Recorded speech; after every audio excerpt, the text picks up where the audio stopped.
বলছে, gospel of Matthew 13 নম্বর অধ্যায়ে 13 নম্বর অনুচ্ছেদে আছে, তাহারা দেখিয়াও দেখে না, শুনিয়াও শুনে না, তাহারা বুঝিতেও পারে না। আর প্রজনন তত্ত্বের অন্যান্য বিষয় নিয়ে আমি পরে কথা বলবো ইনশাআল্লাহ, যদি সময় পাই। আমাকে এখানে অন্য বিষয় নিয়েও বলতে হবে, বিজ্ঞানের আলোকে বাইবেলকে নিয়ে বলতে হবে। এখানে শুরুতেই আপনাদের বলি, পবিত্র কোরআনের সূরা রাদের 38 নম্বর আয়াতে উল্লেখ আছে যে আমি অনেক আসমানি কিতাব প্রেরণ করিয়াছিলাম। এদের মধ্যে 4টার নাম বলা হয়েছে, তাওরাত, জাবুর, ইনজিল আর কোরআন। তাওরাত হলো সেই ওহী আসমানি কিতাব যেটা নাজিল হয়েছিল মুসা আলাইহিস সালামের উপর। জাবুর হলো সেই ওহী যেটা নাজিল হয়েছিল দাউদ আলাইহিস সালামের উপর। ইনজিল হলো সেই ওহী আসমানি কিতাব যেটা নাজিল হয়েছিল ঈসা আলাইহিস সালামের উপর। আর কোরআন হলো সর্বশেষ এবং চূড়ান্ত আসমানি কিতাব যেটা নাজিল হয়েছিল সর্বশেষ নবী মুহাম্মদ সাল্লাল্লাহু আলাইহি সাল্লামের উপর। এটা পরিষ্কার করে বলি সবাইকে যে এই বাইবেলকে খ্রিস্টানরা ঈশ্বরের কথা বলে বিশ্বাস করেন। আমরা মুসলিমরা সেটাকে ইনজিল বলে মানি না, যেটা ঈসা আলাইহিস সালামের উপর নাজিল হয়েছিল। আমাদের মুসলিমদের মতে এই বাইবেল, এখানে ঈশ্বরের নিজের কথা থাকতে পারে, তবে এছাড়াও এখানে নবীর কথা আছে, ঐতিহাসিকের কথা আছে, অসম্ভব আর অশ্লীল কথার পাশাপাশি আরো প্রচুর পরিমাণে বৈজ্ঞানিক ভুলও রয়েছে। যদি বাইবেলে বিভিন্ন বৈজ্ঞানিক বিষয়ের কথা বলেন, সেগুলো থাকতেই পারে, কেন থাকবে না? বাইবেলের কিছু কথা তো ঈশ্বরই বলেছেন, কিন্তু বৈজ্ঞানিক ভুলের ব্যাপারে কি বলবেন? কি বলবেন বৈজ্ঞানিক ভুলের ব্যাপারে? এখানে কি বলবেন ঈশ্বর ভুল করেছেন? আমি খুবই পরিষ্কার করে বলতে চাই আমার খ্রিস্টান ভাই বোনদের, আমার লেকচারে আমি কোনো খ্রিস্টানকে আঘাত দিতে চাই না। যদি আমার কথায় আপনারা আঘাত পেয়ে থাকেন, তাই আগেই ক্ষমা চেয়ে নিচ্ছি। আমি এখানে শুধু এই কথাটাই বলতে চাই যে ঈশ্বরের নিজের কথার মধ্যে এমন বৈজ্ঞানিক ভুল থাকতে পারে না। যেমন ঈসা আলাইহিস সালাম নিজেই বলেছেন, সত্যকে খুঁজতে থাকো, এই সত্যই তোমাকে মুক্ত করিবে। আমাদের ওল্ড টেস্টামেন্ট আছে, নিউ টেস্টামেন্ট আছে। এবার আমরা সর্বশেষ আর চূড়ান্ত টেস্টামেন্ট অনুসরণ করব, সেটা হলো পবিত্র কোরআন। এখানে যদি ডক্টর উইলিয়াম ক্যাম্বেলের কথা বলেন, আমি তার সাথে আরো সহজ হতে পারি, কারণ উনি একটা বই লিখেছেন, the Quran and the Bible in the light off history and science. উনি তার লেকচার দিয়েছেন, উনি একজন মেডিকেল ডাক্তার, উনার সাথে আমার ফর্মাল হওয়ার তেমন প্রয়োজন নেই। অন্যান্য খ্রিস্টান ভাই বোনদেরকে আমি বলছি, আমার কথায় যদি আঘাত পান সেজন্য ক্ষমা চেয়ে নিচ্ছি। আসুন এবার আমরা দেখি আধুনিক বিজ্ঞান সম্পর্কে বাইবেল কি বলে। প্রথমেই আমরা দেখব জ্যোতির্বিদ্যা। বাইবেলে বিশ্বজগৎ সৃষ্টির কথা বলা হয়েছে। প্রথম গ্রন্থ বুক অব জেনেসিস, প্রথম অধ্যায়, এখানে বলা আছে সর্বশক্তিমান ঈশ্বর আকাশমণ্ডলী আর পৃথিবী তৈরি করলেন 6 দিনে। এখানে সন্ধ্যা আর সকালের কথা বলা আছে, অর্থাৎ 24 ঘন্টায় হচ্ছে একদিন। আজকের বিজ্ঞান আমাদের বলে 24 ঘন্টার হিসেবে 6 দিনে বিশ্বজগৎ তৈরি করা কোনোভাবেই সম্ভব হবে না। কোরআনে বলা হয়েছে 6টা আয়াম। এই আরবি শব্দটা এক বচনে ইয়াম আর বহু বচনে আয়াম। এর অর্থ হতে পারে 24 ঘন্টার একদিন অথবা খুব লম্বা সময়, একটা ইয়াম, একটা যুগ। বিজ্ঞানীরা আমাদের বলেন যে এটা মানতে তাদের কোনো আপত্তি নেই যে বিশ্বজগৎ 6টা লম্বা সময়ের স্তরে তৈরি। 2 নম্বর পয়েন্ট, বাইবেলে আছে জেনেসিসের প্রথম অধ্যায়ের 3 থেকে 5 অনুচ্ছেদে যে আলোর সৃষ্টি প্রথম দিনে। জেনেসিসের প্রথম অধ্যায়ের 14 থেকে 19 অনুচ্ছেদে এইসব আলোর উৎস, নক্ষত্র, সূর্য ইত্যাদি সৃষ্টি হয়েছিল 4র্থ দিনে।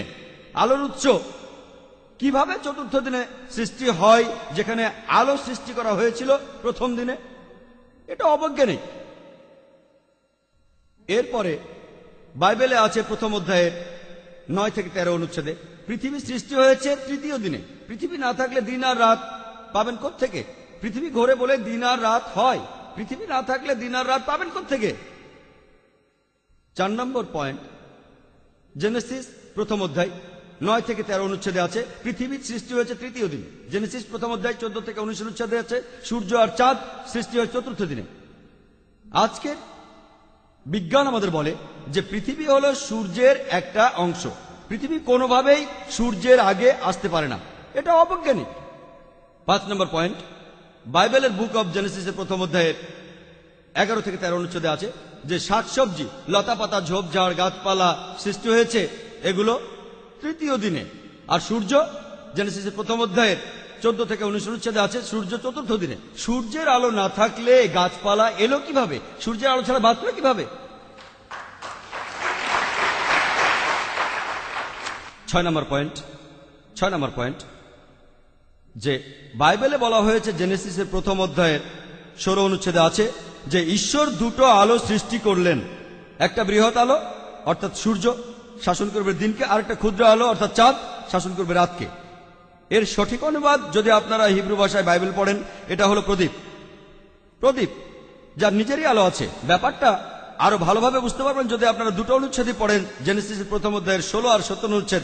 17 অনুচ্ছেদ বলছে, আর সর্বশক্তিমান ঈশ্বর তাদের স্থাপন করিলেন পৃথিবীকে আলো দেওয়ার জন্য। পৃথিবীকে আলো দেওয়ার জন্য অর্থাৎ সূর্য আর চাঁদ এ দুটোরই নিজস্ব আলো আছে। আর এই কথাটা আধুনিক বিজ্ঞানের সাথে সামঞ্জস্যপূর্ণ নয়। অবশ্য অনেক খ্রিস্টান যুক্তি দেখান। তারা বলেন বাইবেলে যে 6 দিনের কথা বলা হয়েছে এটা আসলে লম্বা একটা সময়। কোরআনে যেভাবে বলা হয়েছে 24 ঘন্টা সময়ের দিন নয়। এটাও অযৌক্তিক। আপনারা বাইবেলেই দেখবেন সন্ধ্যা আর সকাল, এখানে 24 ঘন্টার দিন বোঝানো হয়েছে। কিন্তু এখানে যদি আমি একমত হয়ে বলি সমস্যা নেই, আপনাদের এই কথাটা না হয় মেনে নিলাম। এতে করেও আপনারা মাত্র দুটো বৈজ্ঞানিক ভুলের সমাধান করতে পারবেন। 6 দিনের সমস্যা, দ্বিতীয় সমস্যাটা যে প্রথম দিনে আলো, তৃতীয় দিনে পৃথিবী। অন্য 4টা সমস্যা কোনোভাবে সমাধান নেই। কেউ একথাও বলেন যে দিনগুলো যদি 24 ঘন্টার হয়ে থাকে তাহলে গাছপালা কেন আলো ছাড়া 24 ঘন্টা বাঁচবে না? আমি এখানে বলবো, যদি আপনারা বলেন যে গাছপালা সূর্যের আগে সৃষ্টি হয়েছিল আর আলো ছাড়া 24 ঘন্টা বেঁচে ছিল, আমার কোনো আপত্তি নেই। তবে আপনি একই সাথে সময়টাকে 24 ঘন্টার সময় আর লম্বা একটা সময় বলতে পারবেন না। যদি বলেন এটা লম্বা সময় তাহলে 1 আর 3 নম্বরের সমাধান হবে, তারপরও 4টা বাকি থাকবে। যদি বলেন সময়টা 24 ঘন্টার একদিন তাহলে শুধু 5 নম্বরের সমাধানটা হবে, 5টা সমস্যা আরো বাকি থাকবে। এটাও অবৈজ্ঞানিক। আমি ডক্টর উইলিয়ামের উপর ছেড়ে দিচ্ছি। হয় তিনি বলবেন এটা হলো লম্বা সময় আর এখানে মাত্র 4টা বৈজ্ঞানিক ভুল আছে, অথবা এটা 24 ঘন্টার সময় আর এখানে বিশ্বজগতের সৃষ্টির ব্যাপারে মাত্র 5টা বৈজ্ঞানিক ভুল আছে। এবার পৃথিবীর সম্পর্কে বলি। পৃথিবীতে অনেক বিজ্ঞানী বলার চেষ্টা করেছেন যে পৃথিবী কিভাবে ধ্বংস হবে।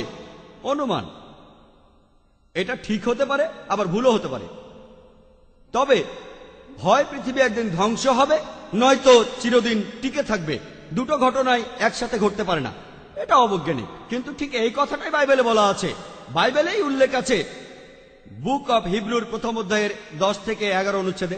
এছাড়াও আছে বুক অব সামের 102 অধ্যায়ের 25 ও 26 অনুচ্ছেদে যে সর্বশক্তিমান ঈশ্বর আকাশমণ্ডলী আর পৃথিবী সৃষ্টি করেছেন আর এগুলো ধ্বংস হয়ে যাবে। ঠিক উল্টো কথাটা বলা হয়েছে বুক অব এক্লেসিস্টিক্সে প্রথম অধ্যায়ের 4 অনুচ্ছেদে আর বুক অব সামের 78 অধ্যায়ের 69 অনুচ্ছেদে যে পৃথিবী চিরদিন টিকে থাকবে।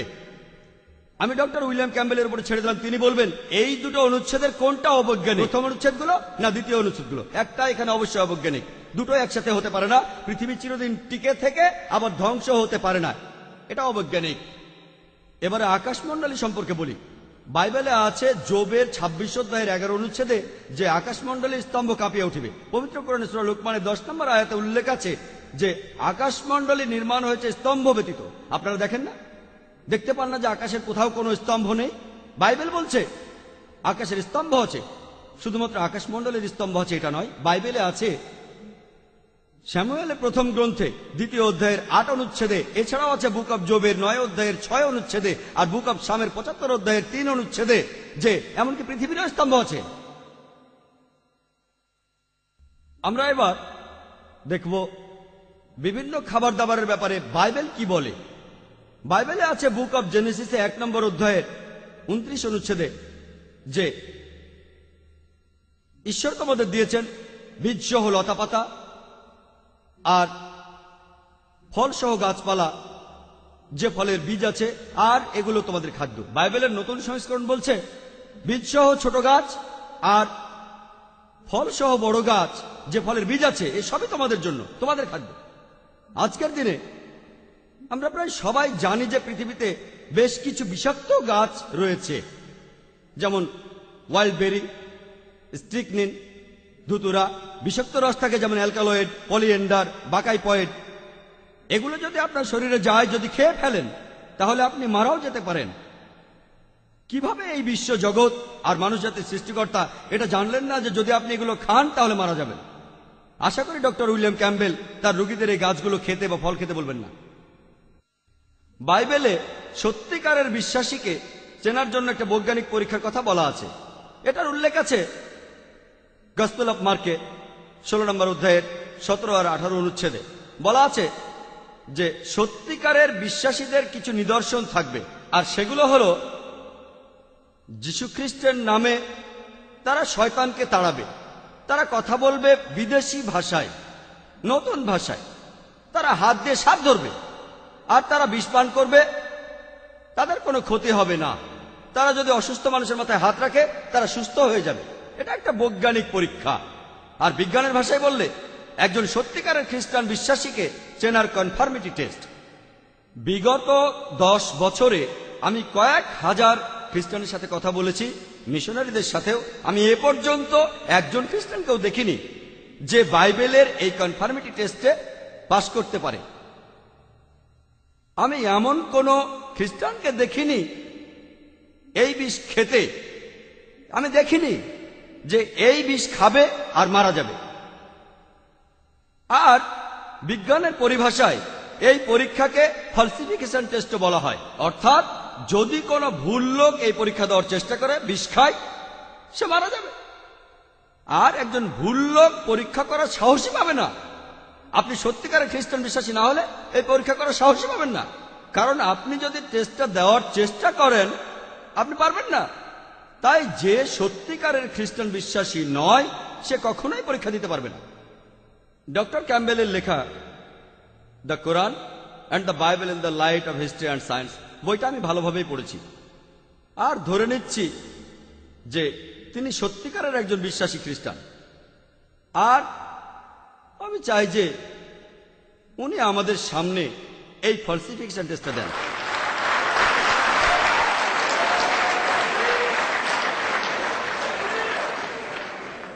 প্লিজ আপনারা কোনো চিন্তা করবেন না, আপনারা কোনো চিন্তা করবেন না। আমি ডক্টর উইলিয়াম ক্যাম্বেলকে বিষ খেতে বলবো না, কারণ আজকের আলোচনায় আমি এখানে শেষ করতে চাই না।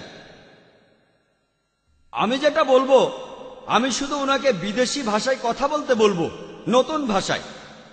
আর আপনারা হয়তো অনেকেই জানেন যে ইন্ডিয়া এমন একটা দেশ যেখানে মানুষ হাজারটা ভাষায় কথা বলে। আমি ওনাকে শুধু বলবো যে এই 3টি শব্দ 100 রুপি, এটা 17টা ভাষায় বলতে। ইন্ডিয়াতে সরকারি ভাষা মাত্র 17টি। আর আমি ডক্টর ক্যাম্বেলকে সহজ করে দিচ্ছি, আমার কাছে 100 রুপির একটা নোট আছে, আর এই 17টা ভাষায় এই নোটে লেখা আছে। ইংরেজি আর হিন্দিতেও আছে। আমি তাকে প্রথমটা বলে দিচ্ছি, 100 রুপিয়া হিন্দিতে। বাকি 15টা ভাষা এখানে লেখা আছে। আমি ওনাকে অনুরোধ করব, আমি জানি বাইবেল বলছে তারা বিদেশি ভাষা নিজে থেকেই বলতে পারবে, পড়ারও দরকার নেই। তবে আমি সহজ করে দিচ্ছি, আমি দেখতে চাই কেউ এই পরীক্ষায় পাশ করেছে, এখন পর্যন্ত দেখিনি। তাই যদি উনি নিজে থেকে বলতে না পারেন, মনে করতে না পারেন, তাহলে অন্তত পড়ুন, আমার আপত্তি নেই, মেনে নেব। এখন আমি চেয়ারপারসনকে অনুরোধ করবো এটা ডক্টর উইলিয়াম ক্যাম্বেলকে দেওয়ার জন্য। উনি আবারও লেকচার দেবেন 15টা ভাষায়, 100 রুপি, মাত্র 3টি শব্দ। এখন দেখি বাইবেল কি বলে হাইড্রোলজি সম্পর্কে। বুক অব জেনেসিসের 9 নম্বর অধ্যায়ের 13 থেকে 17 অনুচ্ছেদে বলা আছে, যখন ঈশ্বর নূহ নবীর সময় পৃথিবীকে ডুবিয়ে দিয়েছিলেন বন্যা দিয়ে, তারপর যখন পানি নেমে গেল, ঈশ্বর বললেন, আমি আকাশে রংধনু বসিয়ে মানুষ জাতিকে কথা দিলাম যে পৃথিবীকে আর কখনো বন্যার পানিতে ডুবিয়ে দেব না। একজন অবৈজ্ঞানিক মানুষের কাছে এই কথাটাই অনেক বড়। ও, রংধনু ঈশ্বরের একটা নিদর্শন, তিনি আর কখনো পৃথিবীকে পানিতে ডুবিয়ে দেবেন না। তবে এখন আমরা ভালো করে জানি যে সূর্যের আলোর সাথে বৃষ্টির পানির প্রতিসরণের কারণে রংধনু তৈরি হয়। আর অবশ্যই নূহ আলাইহিস সালামের সময়ের আগেও 1000 বার রংধনু উঠেছে। যদি বলেন নূহ নবীর আগে কখনো রংধনু ওঠেনি, তাহলে বলতে হবে পৃথিবীতে আগে প্রতিসরণ বলে কিছু ছিল না, এটাও অবৈজ্ঞানিক। মেডিসিনের ব্যাপারে বলতে গিয়ে বাইবেল বলছে, বুক অব লেভিটিকাস 14 নম্বর অধ্যায়ের 49 থেকে 53 অনুচ্ছেদে, এখানে কোনো বাড়িকে প্লেগ বা কুষ্ঠ রোগ থেকে মুক্ত করার নতুন একটা উপায় বলা হয়েছে। এখানে বলা আছে যে দুটো পাখি নেন, একটাকে মেরে ফেলেন, একটা কাঠ নেন, চামড়া ছাড়ান, রেখে দেন, আর যে পাখিটা বেঁচে আছে সেটাকে পানিতে চোবান, চলন্ত পানিতে চোবান, তারপর বাড়ির চারপাশে এদের 7 বার ছিটিয়ে দিন। বাড়ির চারপাশে রক্ত ছড়াবেন যাতে আপনার বাড়িতে প্লেগ বা কুষ্ঠরোগ না হয়।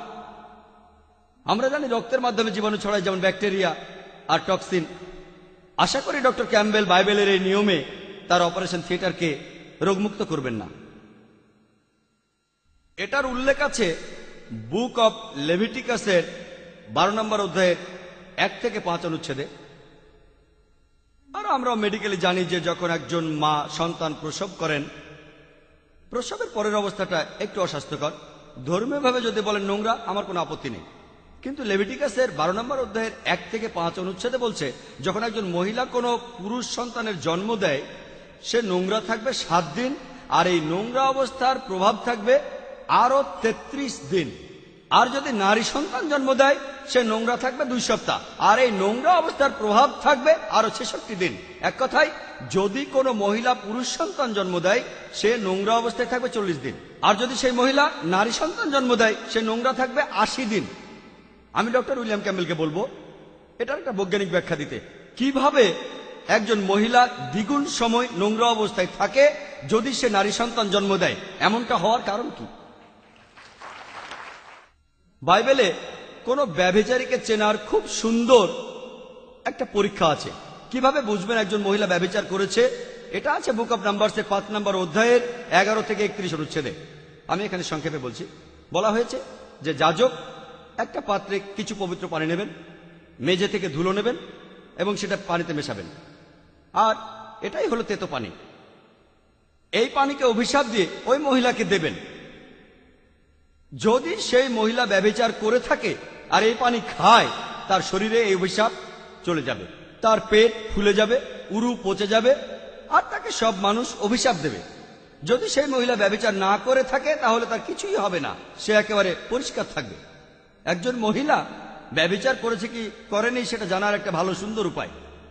আজকের দিনের এই পৃথিবীতে অনেকগুলো কেস ঝুলে আছে পৃথিবীর বিভিন্ন দেশে, বিভিন্ন ধরনের কোর্টে। এগুলোতে বাদী হয়ে কেউ অভিযোগ করেছে যে অমুক মহিলা ব্যভিচার করেছে। আমি খবরটা নিউজ পেপারে পড়েছি, আর মিডিয়াতেও খবরটা দেখলাম যে এই মহান দেশের প্রেসিডেন্ট মিস্টার বিল ক্লিন্টন বছর 2 আগে একটা নারী কেলেঙ্কারিতে জড়িয়ে পড়েছিলেন। আমি বুঝি না যে আমেরিকার কোর্ট কেন এখানে তেতো পানির পরীক্ষাটা করছে না। ক্লিন্টন তাহলে অভিযোগ থেকে মুক্তি পেয়ে যাবে।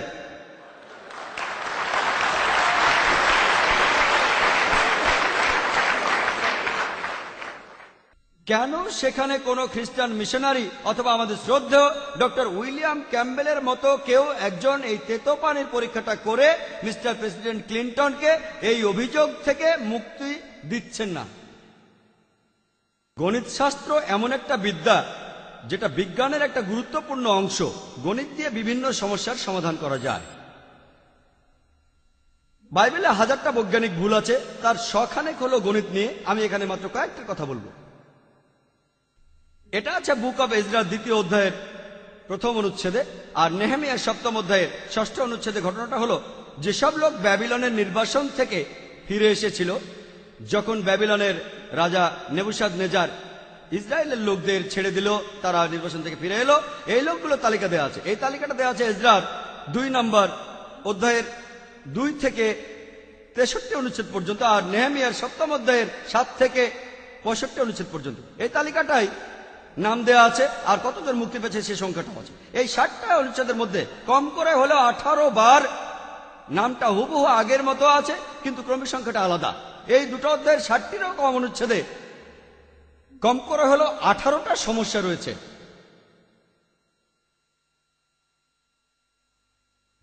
এটা হচ্ছে সেই তালিকা। এখানে খুঁটি খুঁটিয়ে দেখার সময় নেই। এই 60টিরও কম অনুচ্ছেদে কম করে হলেও 18টা সমস্যা রয়েছে। এরপর আরো বলা আছে এজরার 2য় অধ্যায়ের 64 অনুচ্ছেদে যে এই লোকগুলোর সংখ্যা যদি যোগ করেন সেটা হবে 42,360 জন। আর বুক অব নেহেমিয়ার 7ম অধ্যায়ের 66 অনুচ্ছেদে সেখানেও এই সংখ্যাটা আছে 42,360 জন। কিন্তু যদি আপনি সবগুলো অনুচ্ছেদ যোগ করেন, আমি এটা বাসায় বসে করেছি, এটা হলো এজরার তালিকা, এটা নেহেমিয়ার তালিকা। এজরার 2য় অধ্যায়, নেহেমিয়ার 7ম অধ্যায়। যদি যোগ করেন, আমি বাসায় বসে করেছি, যদি যোগ করেন এজরার 2য় অধ্যায়, এখানে সংখ্যাটা 42,360 নয়, এই সংখ্যাটা 29,818 জন। আর যদি নেহেমিয়ার 7ম অধ্যায়ের সংখ্যা বের করেন, এটাও 42,360 নয়, এই সংখ্যাটা 31,089 জন। বাইবেল গ্রন্থটার লেখক নাকি সর্বশক্তিমান ঈশ্বর, তিনি এই সহজ যোগটা পারেন না। যদি এই সমস্যাটা আপনি প্রাইমারি স্কুল পাস কোনো মানুষকে দেন, সেও ঠিক উত্তরটা বলতে পারবে। আপনাকে এই 60টা অনুচ্ছেদের সংখ্যা যোগ করতে হবে। খুবই সোজা। সর্বশক্তিমান ঈশ্বর যোগ করতে জানেন না, নাউজুবিল্লাহ। যদি আমরা ধরে নেই যে ঈশ্বরই বাইবেল লিখেছেন। এরপর আরো দেখবেন এজরা 2য় অধ্যায়ের 65 অনুচ্ছেদে বলা আছে 200 জন পুরুষ নারী গান গাচ্ছিল।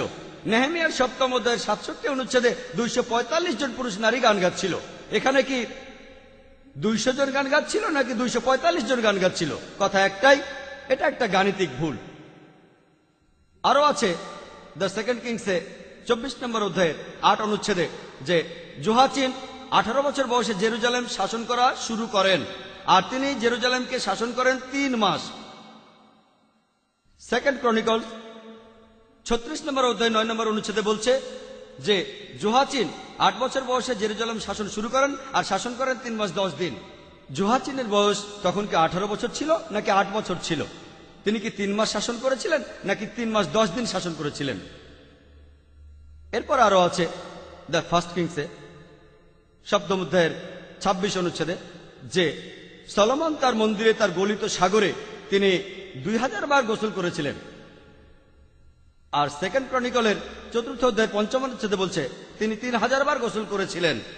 তিনি কি 2000 বার গোসল করেছিলেন নাকি 3000 বার করেছিলেন? আমি উত্তরটা ডক্টর উইলিয়াম ক্যাম্বেলকেই বলবো এর মধ্যে কোনটা ঠিক। এখানে পরিষ্কার একটা গাণিতিক ভুল আছে।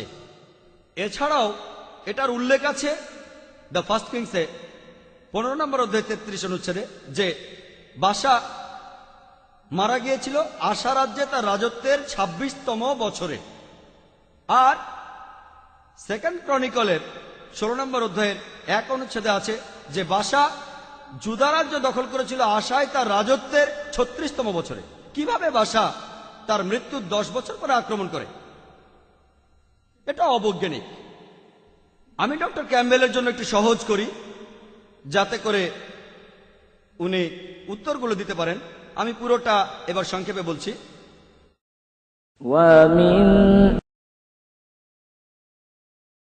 আমি যে সমস্যাগুলো বলেছিলাম, 1 নম্বর পয়েন্টটা হলো যে পৃথিবী আর এই বিশ্বজগৎ তৈরি হয়েছে 24 ঘন্টার হিসেবে 6 দিনে। আলো আগে, তারপর আলোর উৎস এসেছে। 2 নম্বর পয়েন্ট। 3, পৃথিবী সৃষ্টি হওয়ার আগে দিন রাত সৃষ্টি হয়েছে। পয়েন্ট নাম্বার 4, সূর্যের আগে পৃথিবীর সৃষ্টি হয়েছিল। 5 নম্বর পয়েন্ট, পৃথিবীতে আলো আসার আগে গাছপালা তৈরি হয়েছিল। 6 নম্বর পয়েন্ট, চাঁদের যে আলো সেটা তার নিজস্ব আলো। 7 নম্বর পয়েন্ট, এই পৃথিবীটা ধ্বংস হয়ে যাবে নাকি চিরদিন থাকবে। 8 নম্বর পয়েন্ট, পৃথিবী স্তম্ভের উপরে আছে। 9 নম্বর পয়েন্ট, আকাশমণ্ডলে স্তম্ভে আছে। 10 নম্বর পয়েন্ট, ঈশ্বর বলেছেন তোমরা সব ধরনের গাছপালা আর ফলমূল খেতে পারো, যেগুলো বিষাক্ত সেগুলো। 11 নম্বর পয়েন্ট, ফলসিফিকেশন টেস্টের সেই পরীক্ষা যেটা আছে মার্কের 16 নম্বর অধ্যায়ের 17 আর 18 অনুচ্ছেদে। 12 নম্বর পয়েন্ট, একজন মহিলা দ্বিগুণ সময় নোংরা থাকবে যদি সে পুরুষ সন্তান জন্ম না দিয়ে নারী সন্তানের জন্ম দেয়। 13 নম্বর পয়েন্ট, পাখির রক্ত দিয়ে কোনো বাড়িকে প্লেগ আর কুষ্ঠরোগ থেকে মুক্ত করা। 14 নম্বর পয়েন্ট, আপনি কিভাবে তেতো পানি দিয়ে ব্যভিচারের পরীক্ষা করবেন। 15 নম্বর পয়েন্ট, 60টিরও কম অনুচ্ছেদে 18টি সমস্যা আছে এজরা 2য় অধ্যায় আর নেহেমিয়া 7ম অধ্যায়ে। আমি 18টাকে আলাদা আলাদা ধরছি না, সব মিলিয়ে একটা সমস্যা ধরছি। 16 নম্বর পয়েন্ট, এই 2 অধ্যায়ের সংখ্যা দুটো এক নয়। 17 নম্বর পয়েন্ট, 200 জন নারী পুরুষ গান গেয়েছিল নাকি 245 জন গান গেয়েছিল। 18 নম্বর পয়েন্ট, জোহাচিনের বয়স কি 18 ছিল নাকি 8 ছিল যখন সে রাজা হয়। 19 নম্বর পয়েন্ট, তিনি কি 3 মাস শাসন করেছেন নাকি 3 মাস 10 দিন। 20 নম্বর পয়েন্ট, সলোমন 2000 বার গোসল করেছিলেন নাকি 3000 বার। 21 নম্বর পয়েন্ট হলো যে বাশা কিভাবে মারা যাওয়া 10 বছর পর জুদা রাজ্য দখল করলো। 22 নম্বর পয়েন্ট হলো সর্বশক্তিমান ঈশ্বর বলেছেন, আমি আকাশের রংধনু বসিয়ে মানুষ জাতিকে কথা দিলাম যে পৃথিবীকে আর কখনো বন্যায় ডুবিয়ে দেব না। আমি এখানে মাত্র 22টা সমস্যার কথা বললাম, এছাড়াও বাইবেলে আরো শখানেক বৈজ্ঞানিক ভুল আছে। বৈজ্ঞানিক ভুল, আশা করি ডক্টর উইলিয়াম ক্যাম্বেল সমস্যাগুলো নিয়ে কথা বলবেন, আর উনি এখানে একমত হয়ে আলোচনা করুন অথবা ভিন্ন মত হয়ে। যদি তিনি যুক্তি মেনে চলেন, তিনি কখনোই বৈজ্ঞানিকভাবে এই 22টা সমস্যার সবগুলোর সমাধান কোনোভাবে দিতে পারবেন না। আমরা মানি যে যীশুখ্রিস্ট আল্লাহর নবী, তার উপরে ইনজিল নাজিল হয়েছিল। এই বাইবেল এটা ইনজিল নয়, এখানে ঈশ্বরের কথা থাকতে পারে, তবে অবৈজ্ঞানিক কথাগুলো ঈশ্বরের কথা নয়। আমি আমার লেকচার শেষ করার আগে পবিত্র কোরআন থেকে একটা উদ্ধৃতি দেব। সূরা বাকারার 79 নম্বর আয়াতে উল্লেখ আছে, ফাওয়াইলুল লিল্লাযিনা ইয়াকতুবুনাল কিতাবা বিআইদিহিম সুম্মা ইয়াকুলুনা হাযা মিন ইনদিল্লাহ লিয়াশতারু বিহি সামনান কালিলা ফাওয়াইলুল লাহুম মিম্মা কাতাবাত আইদিহিম ওয়াওয়াইলুল লাহুম মিম্মা ইয়াকসিবুন। দুর্ভোগ তাহাদের জন্য যাহারা নিজ হাতে কিতাব রচনা করে এবং তুচ্ছ মূল্য প্রাপ্তির জন্য বলে ইহা আল্লাহর নিকট হইতে। তাহাদের হাত যাহারা রচনা করিয়াছে তাহার শাস্তি তাহাদের, যাহারা উপার্জন করিয়াছে তাহার শাস্তি তাহাদের। ওয়া আখিরু দাওয়ানা আলহামদুলিল্লাহি রাব্বিল আলামিন।